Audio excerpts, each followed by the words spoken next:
Andy, in your research, do you find that babies are born with empathy? I mean, imitating the parent is one thing, but when do we first see the first signs of, you said a 3-year-old would help you. Right. When does that emerge? When do you see the first indicators of empathy? Yeah, that's a very, very interesting. There is research done in laboratories all over the world to look at the beginning steps of empathy. And science still wants to look at the very early period, but what is known now is certainly between 1-year-old and 3-year-old, very, very young child. If they see a person in a room, not just the mother, but even a stranger, even if they come to my laboratory, and we pretend that we hurt ourselves, and the way that this study often is done, developed by scientists on the East Coast, is they take a little hammer and hang up a picture and go tap, tap, tap, and put a nail in to hang up a picture, tap, tap, tap, and then they go down here and go tap, tap, tap. Oh, I hurt my finger. Oh, my finger hurts. And the child looks up at the adult and begins to be concerned because the adult is saying the finger hurts. And some 3-year-olds will pick up their own little teddy bear, their own little animal, stuffed animal, and walk over to the stranger and offer their teddy bear to the stranger to comfort this person that they never met before. So scientists are pretty sure that between the first year and the 3rd year, there is a deep sense of compassion and caring for others.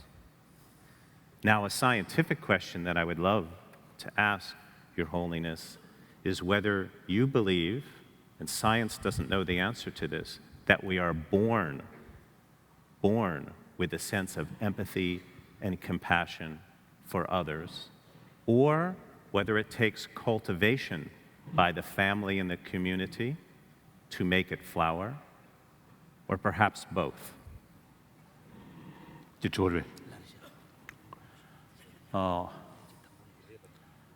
My usual belief, a kind of, let's say, social animal,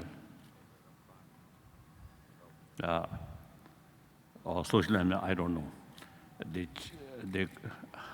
The mammals, which they are survival entirely based on others' care.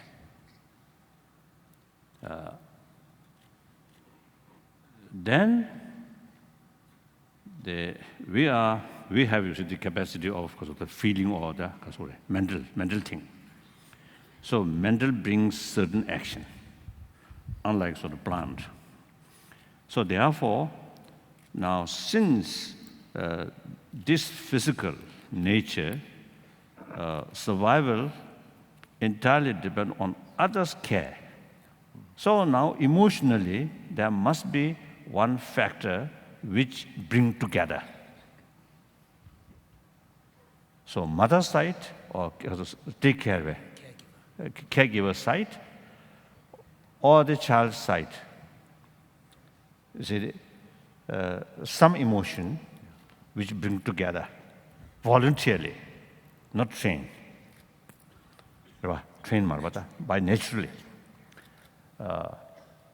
I always see that telling as soon as is a child, not only human being, but also those animals who survive, depend on others' care, then these, as soon as born, immediately, the action to rely on that person or on mother.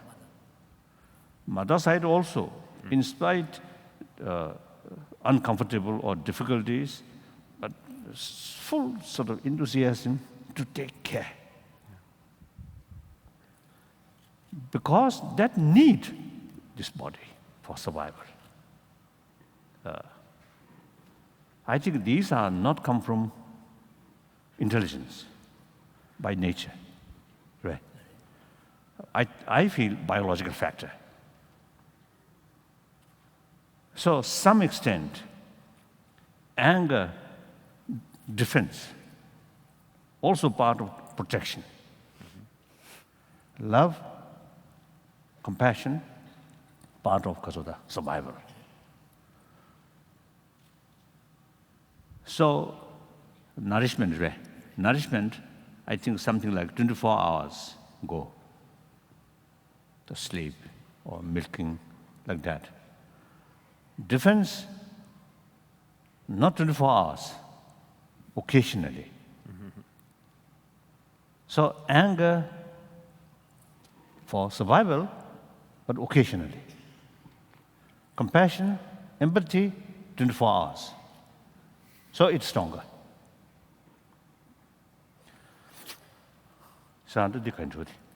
Oh, so therefore, by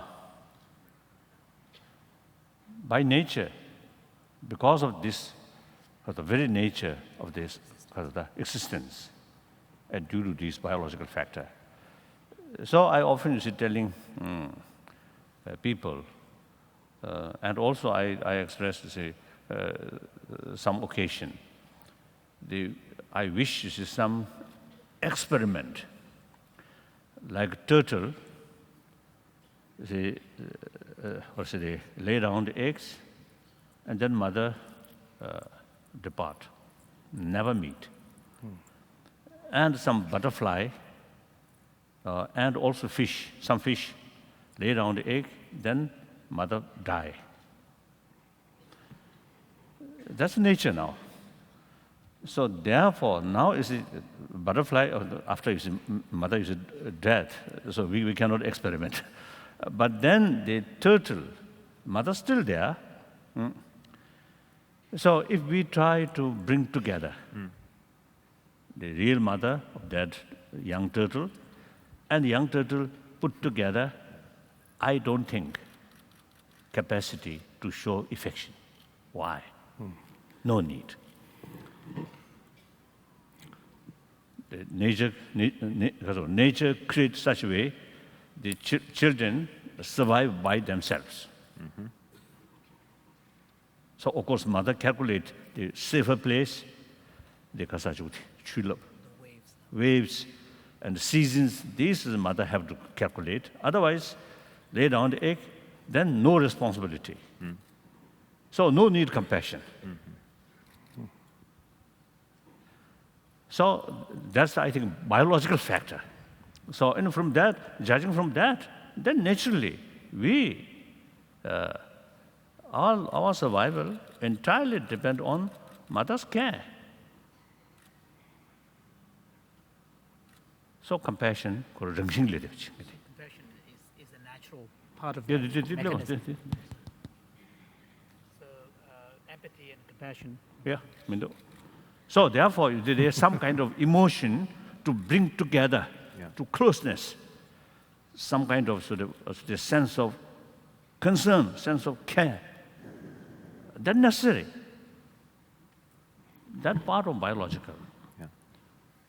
So by innate. Now on top of that, so therefore, a compassionate mind, even after we don't need care from other person, but still this body is continuation of that life. So more compassionate sort of feeling, more compassionate surround, much happier. And physical well-being also is much better. Till our death, till from Buddhist viewpoint, till take another birth, I think compassion is better to keep. If I take another sort of birth, like a turtle, then no need compassion. Thank you. Thank you. Thank you.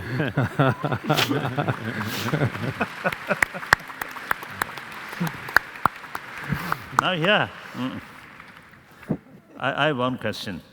I have another question.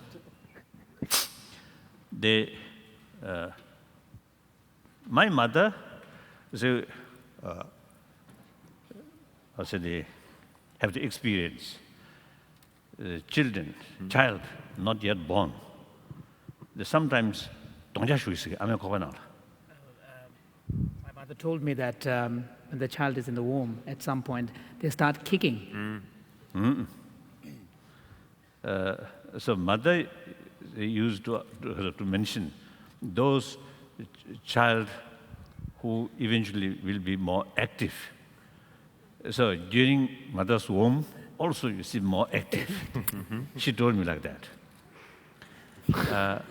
So you see that action,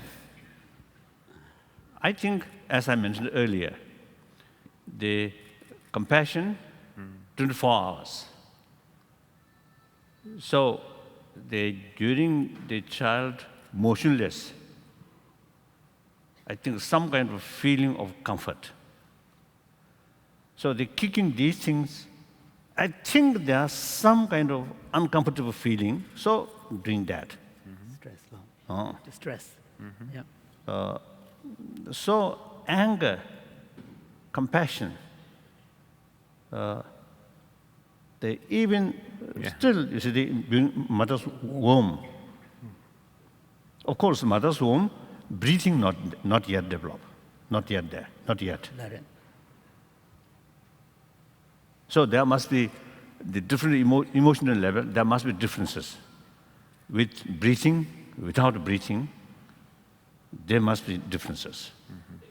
But even, you see, there's some sort of some form of compassion, some form of repulse. Kind of instinct to repulse. Yes.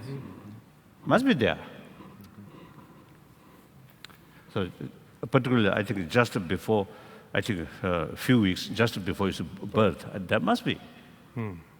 So any experiment so far? Briefly.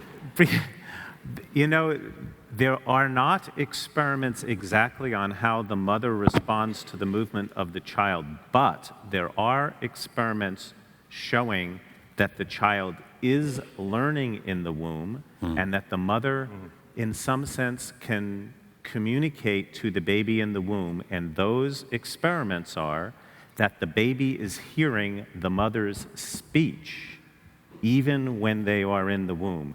The sound of the mother's voice is being conducted outside in the air and through her bones in the womb to the child. And so there are some experiments that show that if a mother reads a particular story over and over to her child that she is carrying, when that baby is born, after birth, the moment of birth, if you give that baby a choice between the story that the mother read or another story, and they turn one side to hear the story the mother read, they will turn to hear the story that the mother read to them in the I womb. see. So they are sentient and can learn even in the womb. So, Your Holiness, it's time to expand our dialogue and to move on to our next two panelists.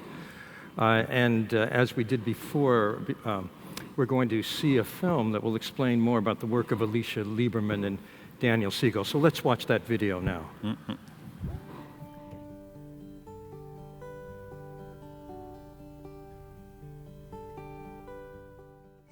The most important thing I would like parents to remember is that children see the world through the lens of how their parents treat them. Parents are the center of the child's universe. And children look to their parents for messages about who they are and whether they are deserving of love. Can we provide parents who are overwhelmed by stress and trauma with the internal resources that they need in order to give their children the good beginning that the children need to develop well? We help the parents and the child translate for each other what it is that they need, what it is that they're trying to convey through their behavior and their words. So when we see, for example, a baby who is crying very intensely, and a mother who is unable to respond because she's so engrossed in the conversation with us, for example, that she hardly hears the baby crying, we might stop and say, I wonder what the baby's trying to tell us, and redirect her attention to the baby in a way that leads to a dialogue about her way of understanding the child's behavior. From there, we can talk about crying as a signal of need and hopefully mobilize in the mother her own natural responses to console, cuddle, speak to the child in a way that says to the child, Mommy is here and she will help you.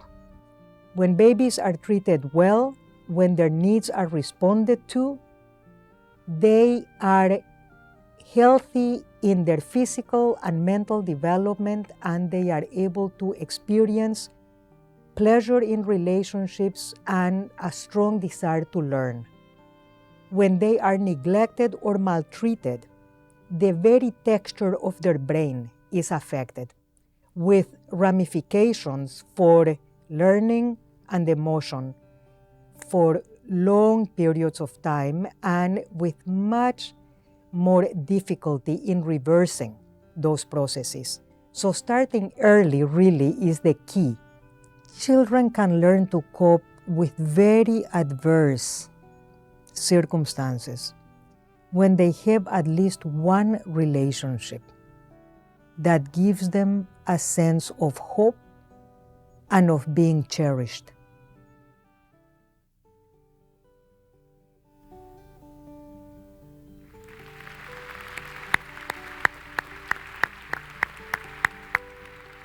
Research clearly shows that the best predictor of how children turn out is how parents and other caregivers have made sense of their lives.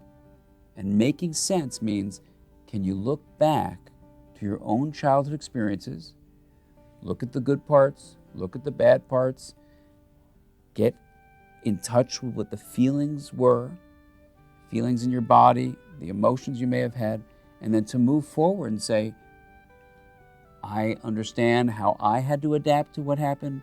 I understand it wasn't maybe what I wanted to have happened. This was very frightening for me. This was very disappointing for me. Maybe they did the best they could. Maybe they didn't. But here I am now. How can I understand how this past has shaped me in all the different ways? And that way of looking from the inside outward allows parents to actually make sense of their lives and then free themselves up to be fully present for their children.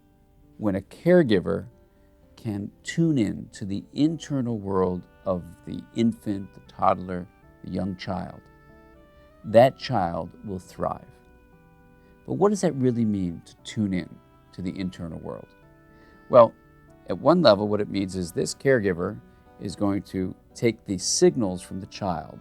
From an infant, it's the nonverbal signals like eye contact, facial expressions, tone of voice, the gestures. For an older child who begins to speak, it's those nonverbal signals as well as language, the words the child uses. And to not only pick up those and then make sense of them, but respond back in a way that says, I have seen you. I know what's going on inside of you. As caregivers for children, we need to bring that intentional stance. And it's not going to take more time. It's actually going to expand time because we're going to be living in the present moment. So that if you come home from work or from a busy day doing stuff and the child is upset or needing connection with you, you bring your presence there rather than just saying, they're behaving in ways I don't want them to behave. You think, what is the inner world that's motivating these behaviors? What's actually driving my child? So rather than reacting to them, you're actually pausing and being reflective. That kind of intentional parenting brings an emotional connection that is at the heart of children developing compassion for others and compassion for themselves.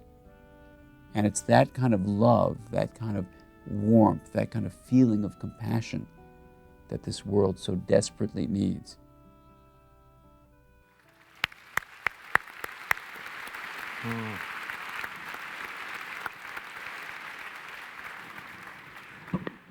Your Holiness, Alicia Lieberman is a world citizen. She grew up in Paraguay, then lived in Israel, and now lives in San Francisco, where she's at the University of California Medical School. Her expertise includes what you might call psychoanalysis in the kitchen. That is, she says that unless you learn about a child's neighborhood, about what kind of housing that child lives in, about their family, you don't really know that child, that a child exists in a bigger surround, and that helps define that child's reality. Her current focus is on helping parents traumatized by war or by violence find the seeds of compassion buried in their anger and their hurt, and to give the children they love they need, even though they themselves may be in pain. And Alicia, can you give us a feeling for your work, what it means to you? Your Holiness, when you were talking about the baby who is kicking in the womb and the mother saying he's active, I was reminded that in Hebrew, the word for compassion is rahamim, and the root of that word is rechem, which means womb, because compassion really begins in the earliest parent-child relationship. And in my work, as Dan said, I create a treatment. Rekhaim? What's the Hebrew? Meaning them do. Rechem. Rechem. Meaning? The Womb. nghe có cho nó cho sẽ thì nghe In my work, I develop a treatment that helps children whose parents are violent with each other or with the child. These children are affected by violence in every aspect of their development, their physical health, the way their brain is shaped, their trust in relationships, their empathy for other people, and their curiosity and pleasure in exploring and learning. And we live in a society that is quite violent. So there are many studies showing that children growing up in violence are more likely than other children to drop out of school, to use alcohol and drugs, to develop illnesses and die early, to be violent, and to go to prison. So that the personal problem becomes a social problem. And when I 전부 저 차이들 저 용어 차이들 저 말에 도수 뭐 살랑지 알래요 또 미주도 쳐요 따들이 when I started my work,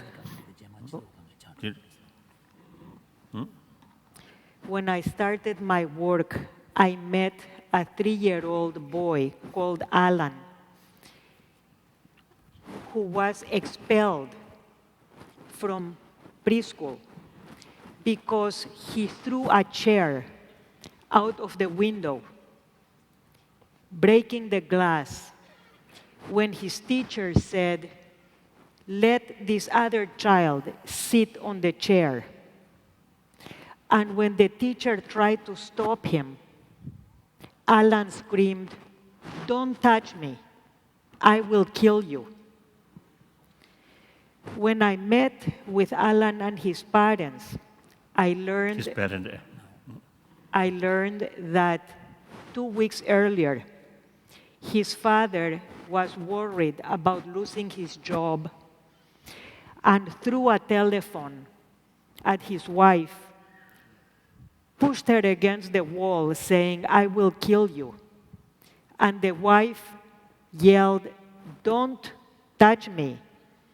And they pushed and shoved until the father slammed the door, went out of the house, and did not come back until the morning.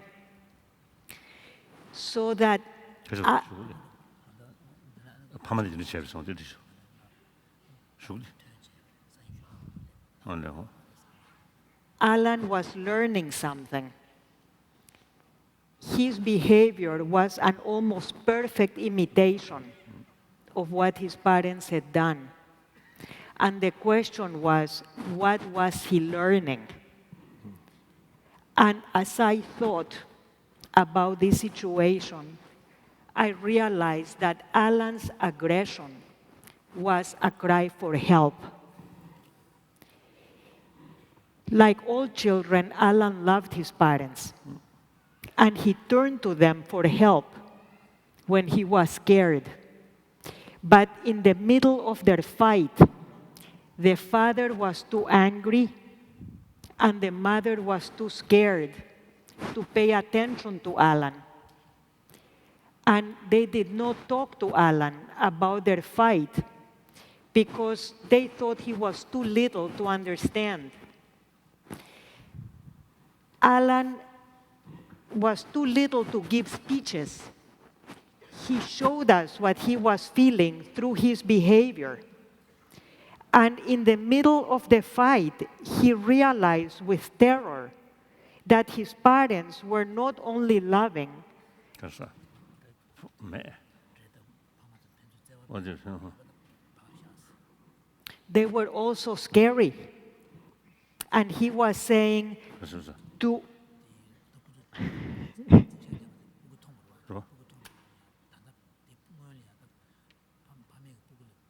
좀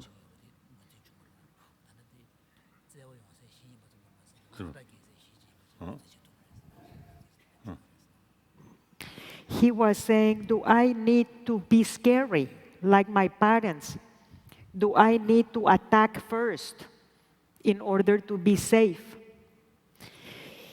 When Alan and me and his parents played together and talked together, the father understood that his worry about losing his job came out in the aggression towards his wife, and that being aggressive made him feel strong, but that was an illusion. The fear stayed. And he turned to Alan and said, I am sorry that I hurt your mommy. I am sorry that I scared you. I forgot to use my words. And Alan came to his dad and said, I'm scared. I'm just a baby. And his father took him in his arms and hugged him. And after that, Alan's aggression decreased.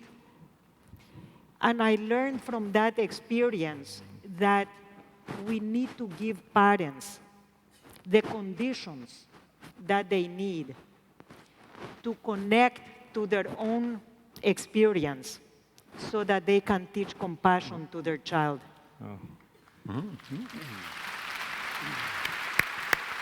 그건 시험장애를 시험장애 부르는 Alicia, thank you for that very moving story, and I want to include Dan in the conversation. Your Holiness, Dr. Dan Siegel is very unique in the way in which he combines his insights as a clinician, as a psychotherapist, with brain research. And he's also one of the kindest and most empathic people I know. So he walks his talk. His book, Parenting from the Inside Out, was a real eye-opener for me. It's about how, it's a theme we've heard already, how when parents better make sense of their own childhood and understand it, it helps them be better parents, particularly, as you point out, when there's trauma and a lot of pain involved. He's director of the Mindsight Institute, which teaches insight and empathy to teachers and to parents. He's also on the clinical faculty at the University of California, UCLA Medical School. Dan, can you tell us about a time that was in your work that was eye-opening for you? Sure. First, let me say, Your Holiness, it's an honor to be here with you and the other members of the panel, and I really appreciate this privilege. What I'd like to share with you actually builds on what Alicia was talking about the notion of parents and the importance of parents in developing compassion in children. It's a sad story that has a lot to teach us.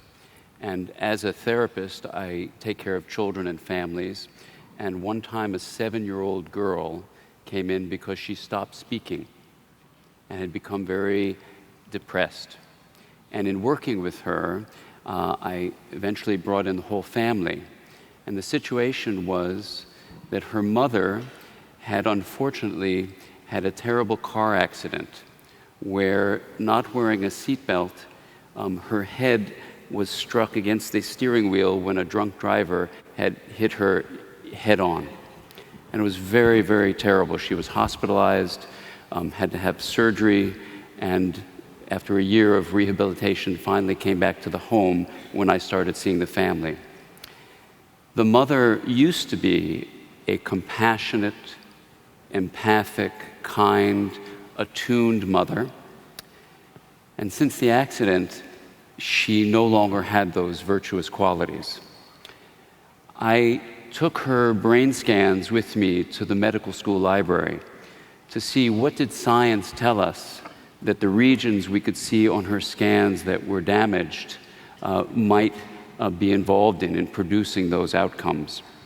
And there was a list that I was able to generate that included things like keeping the body regulated, that is, keeping it in balance, tuning into other people, the ability to keep your emotions balanced, even insight and empathy seem to be dependent on this area in the middle here, front of the brain, called the prefrontal cortex. It also included functions such as intuition and even morality. These were all functions that for this mother were no longer present in her life. And the child who had stopped speaking and her siblings were very, very distressed at this terrible change in their mother. I needed to explain to the family what was going on because the children, a number of them said, "Our mother no longer loves us. She's withholding love from us." And I wanted them to understand that it was that her brain was injured, and for now at least, she couldn't bring these aspects of love. So to explain that, I created this model of the brain that you can actually put in your hand, Your Holiness. If you take your hand and put the thumb in the middle and put your fingers around it like this would be oriented like this in the brain, where the prefrontal area we're talking about is right here on your fingers. And the spinal cord, this part here, brings up all the information from the body, very important in working with the lower parts of the brain that help us generate emotion. And these lower parts that also include a part that you talked about that allows you to be connected. It's not present in turtles, but it's connected in mammals, that allows us to have attachment relationships, this limbic area. These sit below the cortex, and it's the frontmost part of the cortex, the prefrontal area, that was damaged in this mom and also was responsible for these 9 functions that it turns out are what's healthy relationships between parents and children develop. So I explained this to the family, and it was helpful for the children, though they were very sad, but it was helpful for them to know that the mother was doing the best she could. But around the same time, I had my own son with my wife, and I found that when certain things would happen and he would push my buttons, I would flip my lid, and I would myself, even though I was writing about this, lose some of those 9 functions. And I realized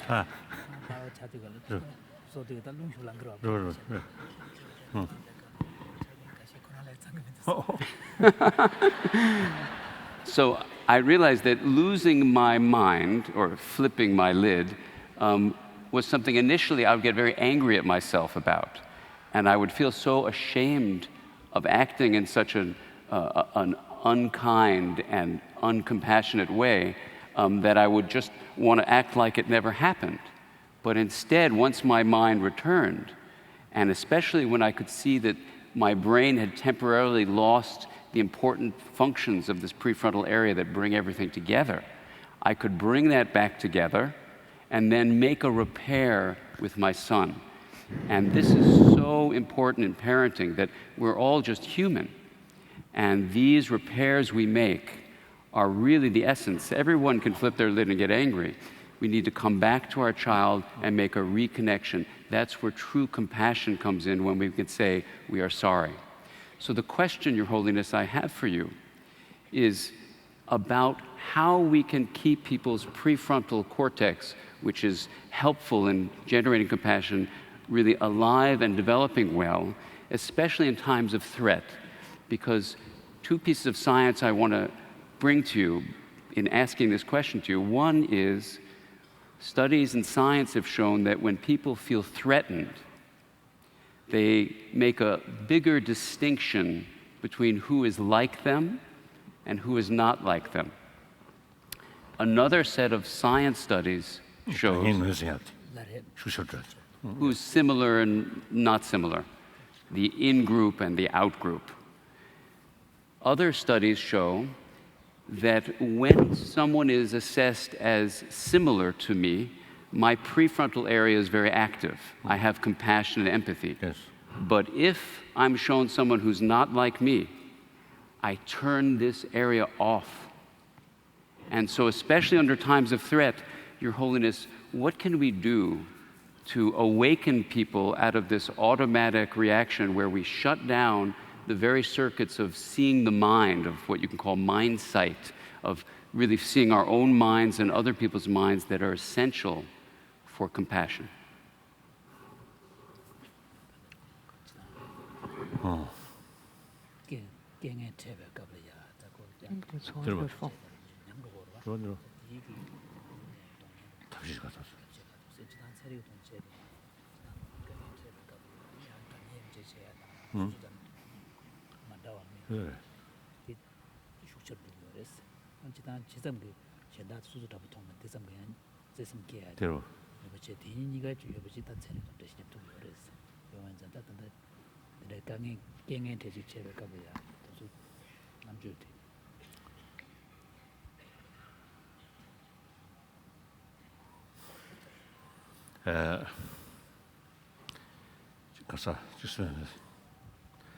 The sense of forgiveness. I think at a young age, maybe easier. What do you think? Yeah, to Just the teach children. people to have a wider circle of compassion. Young, so the children, Right. they often quarrel, fight. But after a short moment, they play together, True. isn't it? Yeah. What is that? Holiness is wondering, it seems that the children have a greater capacity to forgive more easily. Yes. So he's wondering why is that? One possibility is that as we continue to grow older, the part of our brain, the cortex and other lower areas, create embedded maps. For example, this person is like me and good to Yes, me, that's that right, person's that's like, right, and the that's right. older we get, the more we're imprisoned by these learned maps.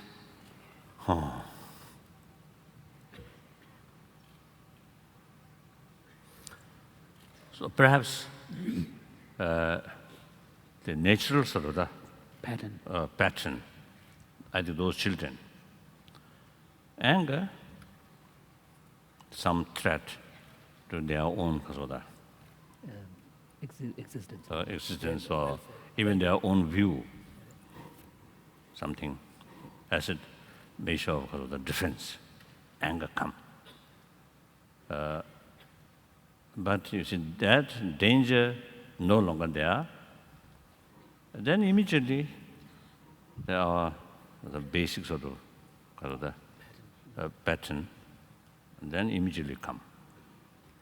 Now we little grown up, now more sophisticated mind.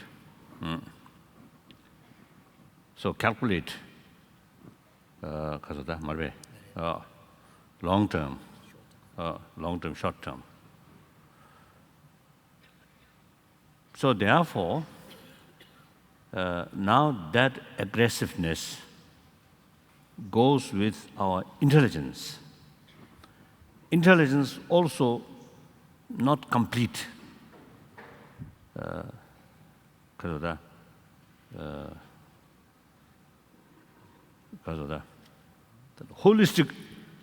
Holistic view.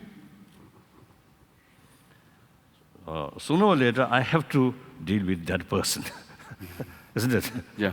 We cannot separate forever, for permanently. Your neighbor, your next sort of neighbor, we have big differences, disagreement. But of course, neighbor is neighbor. We have to live together. So whether we like it or not, tomorrow I have to go through that way, isn't it? There's that kind of city, now holistic. That may help, you see, to reduce the intensity of the negative feeling. But other part of intelligence, just more isolated, narrow. Then keep that negative feeling longer. So maybe, as I mentioned earlier, I think right view, maybe some connection. Our right behavior, at young age, intelligence not fully developed. So more natures of tendency is more stronger. We grown up, our intelligence then is much developed. So usually I made a distinction, the compassion, or sense of concern, or sense of closeness feeling, sense of caring. There are two kinds. One, biased, limited. One, unbiased, unlimited. Now, biological factor, mainly due to biological, that compassion is limited, biased. Now, since we have that, I think, common with other animals. Now we have this special brain, this intelligence. So with help of intelligence, with help of right view, that some good thing due to biological factor, now that further increase. Now the others mentioned, you see, because I need love from others, from other. Similarly, now intelligence is working. They also need love, just like myself. So some people you see, mentioned, I need you. So low level, children, I need you, parent, immediate sound. Grown up, as a social animal, we are not isolated from the rest of the 6 billion human beings. We are part of the 6 billion human beings. Now, right view, right perspective, thinking, that level, I'm part of the 6 billion human being, part of the whole sentient being. So that intelligence now helping to further strengthening our the natural quality. So that may be, so that love or kindness now infinite, unbiased. So usually I'm telling you, the people, sharing with the people, the first part of the compassion cannot extend towards your enemy. The second part of infinite compassion with wisdom, that can extend towards your enemy. Through training now, through utilize human intelligence. So that also is not necessarily for the religious believer. I think now using common sense and using the common experience. Now I think small example.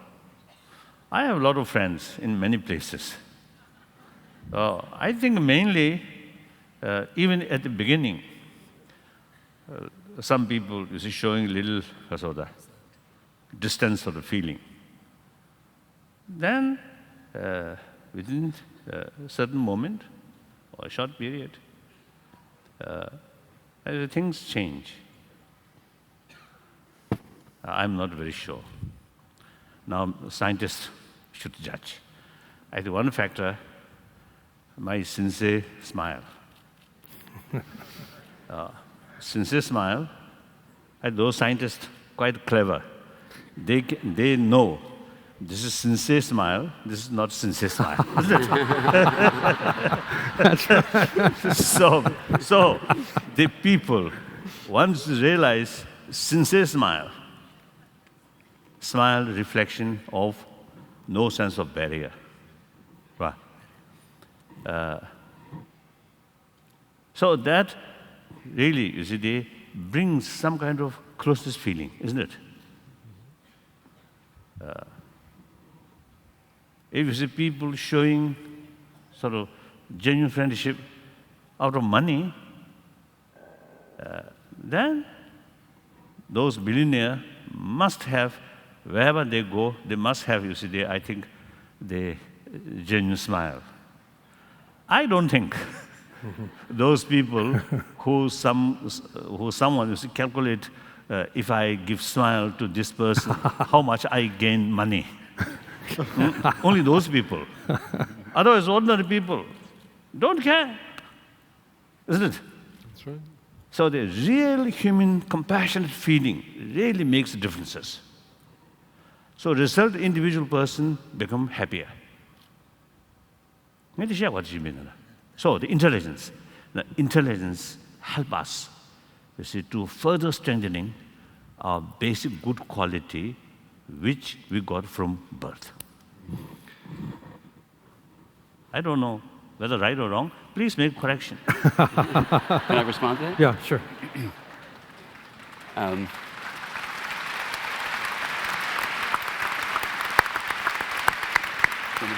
Yeah.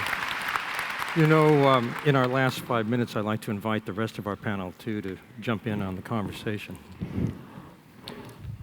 Your Holiness, thank you for that really helpful distinction between a limited and biased compassion and an unlimited and unbiased one. And my question for you is, how can we take that really powerful perspective and ask this kind of intelligence you're talking about, which seems would require a special effort, a kind of reflection or a form of mind training, how can we help people move from the automatic biased form to this much larger circle of compassion that you're encouraging us to consider? What would help someone move to that larger space of compassion? So that I usually call promotion of human value through secular ways. So your work, your expertise, right? Actually, see, they making sort of a contribution for that direction. Now, mistake, we have all these potential, but in the past, we just simply neglected, isn't it? I think that's the problem. Now, I think the hopeful sign is more and more people, mainly from the scientific community, now is showing, the deeper realization of deeper reality. I think that's really a hopeful sign. So religious people, 1,000 years repeat these things, but effect limited. We are not much using common sense, right? But rather you say God or Buddha like that. It's okay, no harm, but effect limited, I think. Sometimes you see that.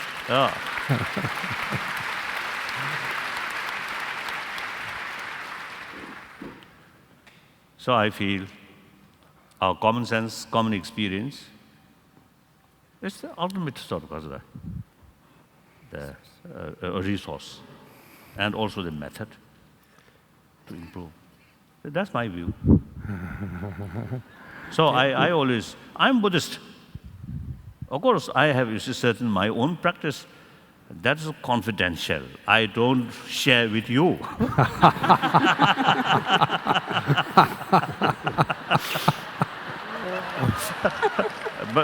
But I usually, you see, the telling or sharing with people, public, without touch, religious belief. That I deliberately, you see, describe secular way. I think we really need that. So in education field, you can now, I think subject or I don't know, or certain training, I think we really need in education field. That I think really need. From birth, we already have the capacity.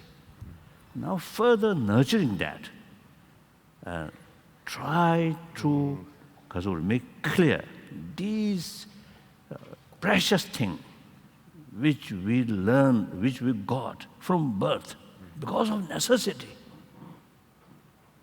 Now that social level, as someone has mentioned, the social level, society means person who come from that.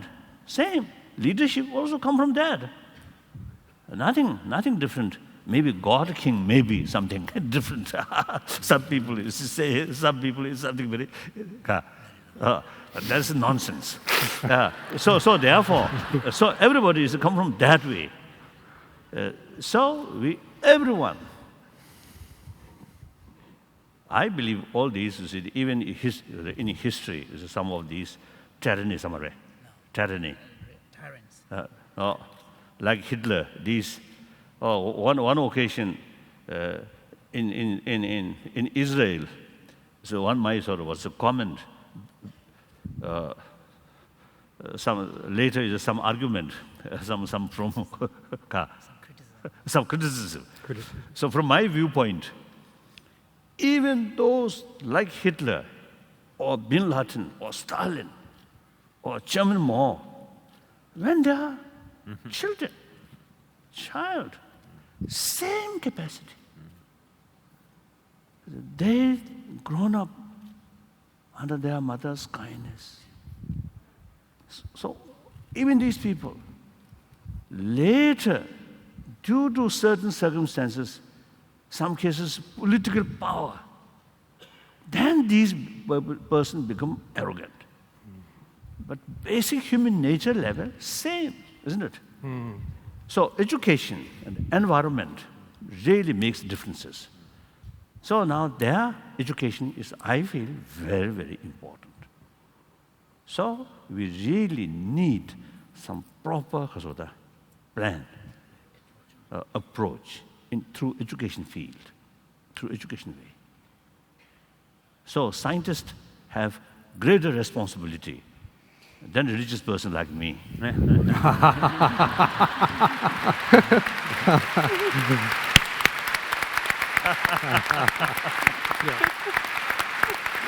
the end of our time.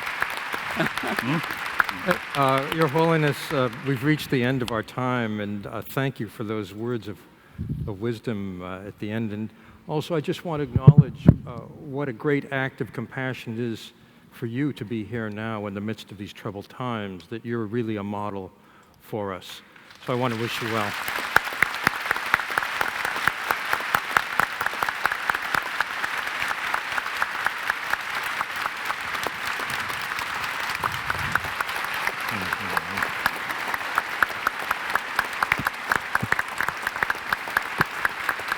That's our mother.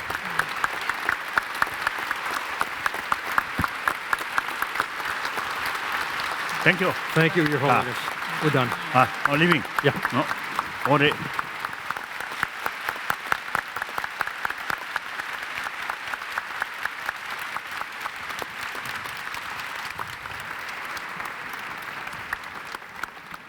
Sorry. Yeah. Okay.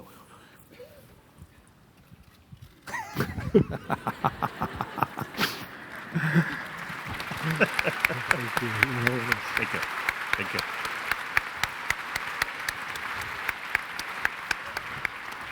Thank you so much. I enjoyed talking to you. Thank It was you. wonderful. Thank you so much. Thank you. Thank you. Thank you. It's beautiful, so inspiring. Thank you. Thank you.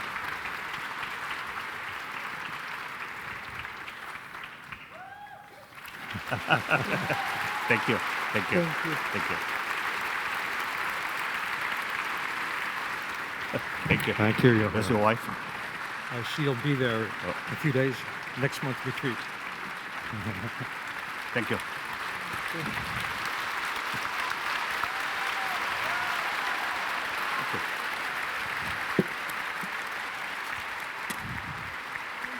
Thank you. Oh, yeah. Thank you. Oh. Vietnamese. Korean, that's right. Oh, yeah.